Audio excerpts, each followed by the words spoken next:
biyyi kun zoortee biyyattiin Itoophiyaa Jawaarii fi Woboorka gara na'amanii na'amanuu baadhu tarii yaada kiyya si ta'uu danda'a si ta'uu dhiisuu danda'a garuu amma dhumaatti dhaggeeffadhu feetu arrabsii feetu maal ta'e si ta'uu danda'a dhiisuu danda'a waa hubachuun gaariidha.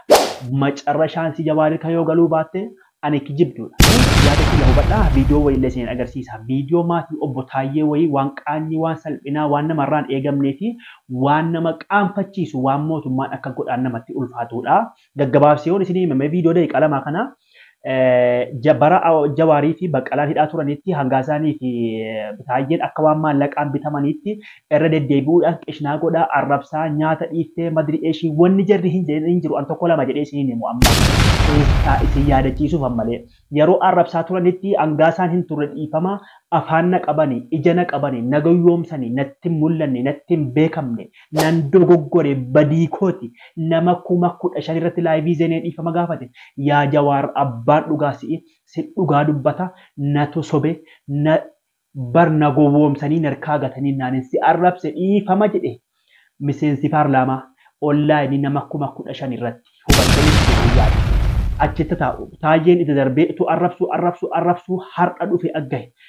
Paarticha keessaa bahee ilaa viidiyoo isin agarsiisa garuu paarticha keessaa bahee Taayyee danda'a salphatee fokkisee maa yaanni kiyya isinii ta'uu dhabaa yaanni erga isinii ta'uu baate waan duraan hojjete hundaa dhiifamee irraanfatee mootummaan har'a erga mana hidhaatti isa giggiru Qilinxoo bakka Jawaar ture sana gashee ka'eeti maatiin Taayyee danda'a kan amma viidiyoo isin agarsiisuu jiru mana keessaa ari'amanii bakkeetti galanii barandaa ciisaaranii kunoo bakkeerra viidiyoo isin agarsiisa amma macarrashaa irratti bakkeerratti gatamanii firaashii isaan xaaguu irratti ministeera nagaati obbo Taayyee danda'a biyyattii ministeera nagaa biyyattiiti har'a garuu maatiin isaa barandaa aspaaltiira jechuun akka warra bakkee buluurra karaa daarii firaashaa fi waan qaban hojii karaa daariitti gatamanii ciisaaranii Jawaar maal jedhe immoo garuu namni badii isaatiin ni adabama obbo Taayyeen badii isaatiin yoo adabamee hidhamellee maatii isaa alatti gatuu fi mana keessaa ari'uun fafa salphina yookiin fokkuudha jedhe sirrii miti kun jedhe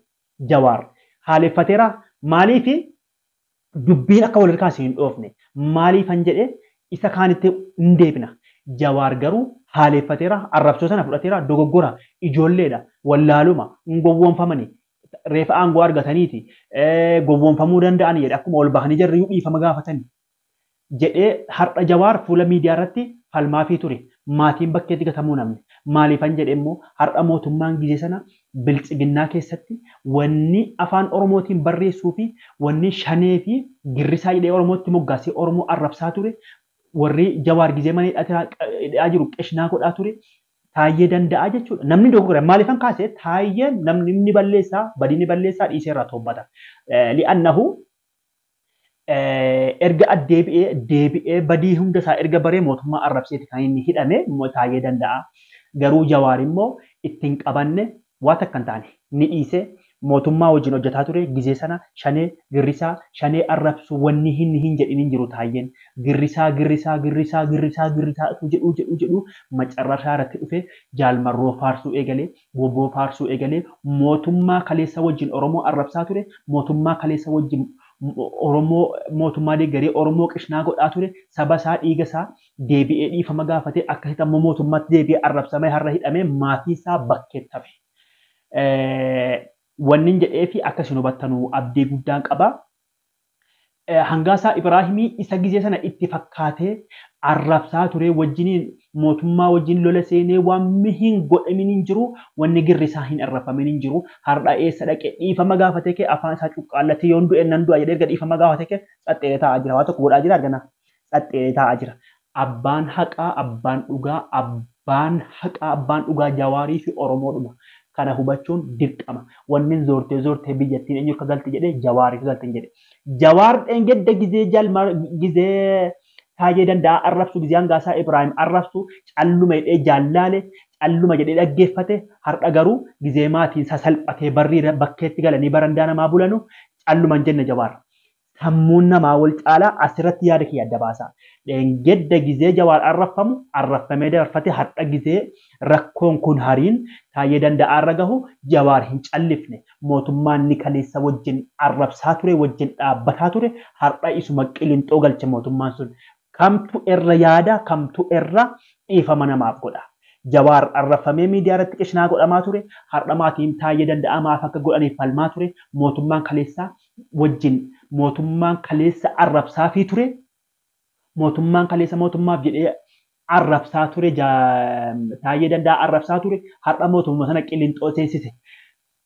Namni wanni rabbiin horii nu gochuu gaafa nuti tolcheenaan horii akka jennee bishaan dhuguu lafaa bishaan dhuguu fi kaloo lafaa dheeduu hamne nama taaneeti akka waa yaannu kanamee xiinxalaa laalaa kan yaadaa laalaa kaleessa arrafamee akkas godhamaa oolee har'a garuu deebi'ee isaa falmuu kaleessa isaa falmaa oolee wajjin dhaabbataa wajjin lolaa oolee isarraa lola deebisaa ture isarraa wanni hin godhin hin jiru Taayyeen sammuu jabaa qaba wanni inni hin godhin hin jiru har'a garuu arrabsoo tokko ittiin obsine qilleenxoo seensisuun kamtu irra yaada wallahi al'aazim rabbi kootis keetis umurii keenya hundaa jiraachisu yoo isiin jawaaritti hin deebine biyyatti kun anki jibdu jalmarroon woboon maafa woboor galteedhe woboon obsee waggaa hunda kana taa'ee jalmarroo waggaa hunda kana erga baddaa turee baddaa obsee taa'ee engedda mootummaa waamna nagaa taanaadhaaf biyyaaf nagaa buusuu jedhee bara gizee mootummaa aangoora jiru kanatti gizee mootummaa dhawwololaa jiran kanatti xiyyaaruma isaa yaabbatee deemee nagaa barbaachaaf akka ta'e hin hubattan jedhee yaada garuu badduma isaatti deebi'e gizee engedda Eertiraadhaa uummanni galee inni kaan akka jaldaa'uun manatti hidhamanii kaan immoo hanga wana hidhaa jiru jaalmarroon immoo didee baddaatti. Dhaqee aangoon qabanne dhaqee aangoodhaaf jedhee birriidhaaf jedhee hin dhanne dheengaddas aangoof jedhee birrii hin dhaqne dhugaan jawaariif dhugaan jaalmarroo suutumaan isiniin galuu maal nu horiidha hin hubattanii miti isiniin gala miti ni hubattan miti garuu akkanatti namaa gala jechuudha dhugaan akkanatti xiinxalamee namaa ba'a. Kaleessa gizee arrafamaa ture har'a gizee inni falmuuf kaleessa gizee deeggaramaa ture kaleessa gizee wajjiniin bu'aa ba'ii hedduu keessa bahaa turani har'a gizee walitti deebi'anii wal hidhanu kamtu irra yaada kamtu irra caala waa hubachuun sammuu waa hubattu rabbi namaa kennuun gaariidha. Mee viidiyoo maatii obbo Taayyee kan jarri barandaatti gataman yoon isin agarsiise isin gaddisiisa mee ammas ilaalaa.